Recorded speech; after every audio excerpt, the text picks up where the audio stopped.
Hi guys, welcome back. Today I'm going to be showing you how to replace nasty old light fitting with something a bit more modern. Do you need to be a fully qualified electrician for this? No, but there's certain precautions we need to take. So straight away, some tools we're going to need. A reliable method for isolating the circuit, an insulated screwdriver, and if you need to connect cables, a reliable method for doing that. These are crimps. You can use Wago connectors and don't be using the old connector blocks. I don't use volt pens. Ideally you should use a voltmeter or a voltage indicator, but I use a multimeter because I live in the real world. We need to ensure that the circuit's dead. The easiest way to do that. So in your house you're going to come to your consumer unit. Hopefully you know which circuit you're working with. If you don't, I'd advise you to put the light on, come downstairs, turn the breaker off. Go back upstairs. If the light's gone off, then you know you're on the right one. Dead spider there. Horrible things. Cool. So switching the light, we can see that it's not coming on or off, but that's not good enough. We still need to test for dead. I always like to use 3 methods to test for dead because you just can't be too safe basically when it comes to electricity.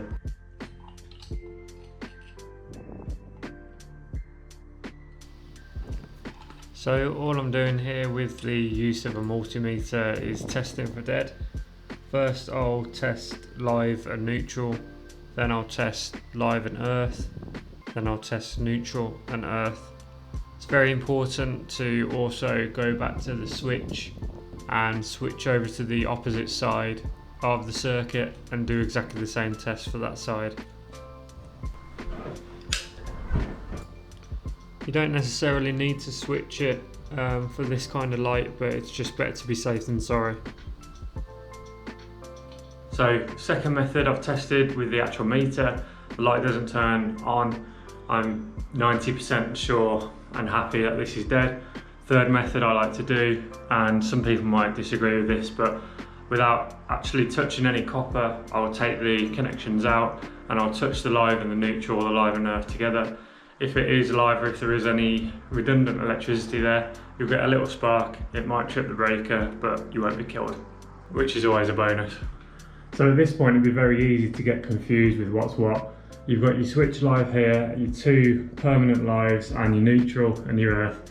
What I tend to do is just arrange them in such a manner that you're not gonna forget, because you don't know, you could walk away, get distracted, come back and completely forget what you've got. If I walk back in an hour later, I know that these 2 go together, the neutral, the switch live and the earth there. Just a quick note, if you do see this, try and sort it out if you've got some sleeving. Just make them individual connections. You'll keep the electrical gods a bit happier. And if they are twisted together, just untwist them. But if the cables are brittle, or if you look like you're going to cause more damage than good, I'd advise you just to leave it. So let's have a look at the light fitting. I've bought a few of these from Amazon now. I have to say I've been really impressed with them. They're cheap, 17 quid, come with the 4 lamps required, and they offer a really nice effect in the room. You can pretty much guarantee that the rose isn't going to be the same size as your old one. So let's get it out, offer it up, and see what we're going to have to work with.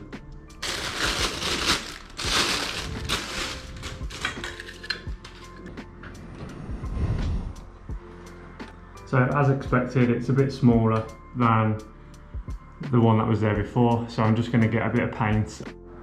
Now 9 times out of 10 you're going to have a wooden batten behind this kind of section of the plasterboard. If you haven't, then I'd recommend getting some actual plasterboard fixings. There's nothing worse than getting it all wired in, fitting the bracket and then putting it up and realising that the mounts aren't good enough. So with the bracket in place, you can just tighten it up. I tend to use a hand screwdriver for this because it gives you a bit more feel, and with a drill you can tend to over tighten it. So again, another reason I like these fittings is they come with the quick fit connectors. So you just basically press the rear of the lever, it opens up the connection.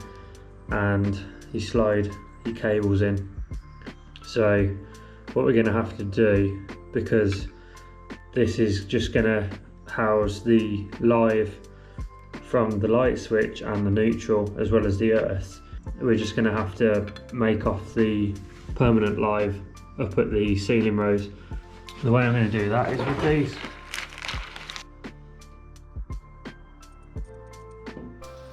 Using the crimp tool here, I'm just connecting the two permanently live connections together. What this connection does is keeps the voltage running throughout the upper lighting circuit in the house, and it's responsible for feeding the rest of the light switches on the second floor with power.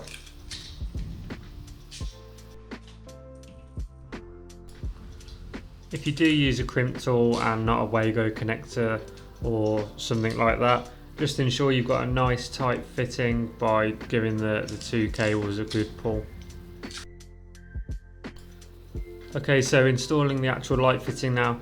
Here's a visual representation of how easy it is to connect up with the quick connectors. You're going to just want to take this part nice and steady, ensuring you've got a good connection with the connector block itself, and just go back over the cables, giving them a pull, making sure that they're in there securely.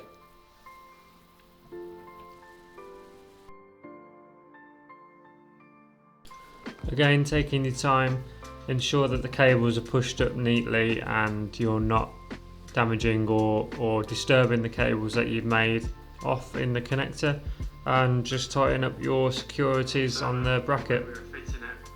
So when we were fitting it, just noticed that it's probably a bit too far over to that side. When I was fitting the bracket, the plasterboard's actually on a join, literally right through here. So I just came this side of the join. No worries though, if something like this happens, just get a bit of filler and fill it in, and then just carefully paint it. Again, the one thing that I do like about this fitting is that you can position it however you want, and all the lights you can point them in any direction as well, and the lights yeah, it's decent. I'm chuffed with them. So back to the consumer unit, turn the breaker back on, and there we go. So also what we want to do is go around the house, and all the lights that are on the circuit, we want to make sure that they're still operational, because as I said, the permanent lives in there are what's responsible for distributing the voltage across the upstairs lighting circuit. Alright guys, so hopefully that was useful. You've got your fancy light fitted in your nicely decorated room.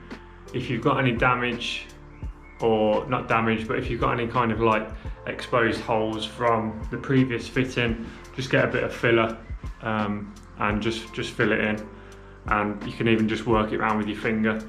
But yeah, super quick video, how to fit a light fitting. It's not really difficult. Safety's key, just make sure you've isolated and make sure you've confirmed it. And if anyone else is in the house, make sure they can't go and switch it on. But for now guys, that's it. If you like the video, just give us a like, and if you've got any questions, let me know in the comments below. Speak to you soon.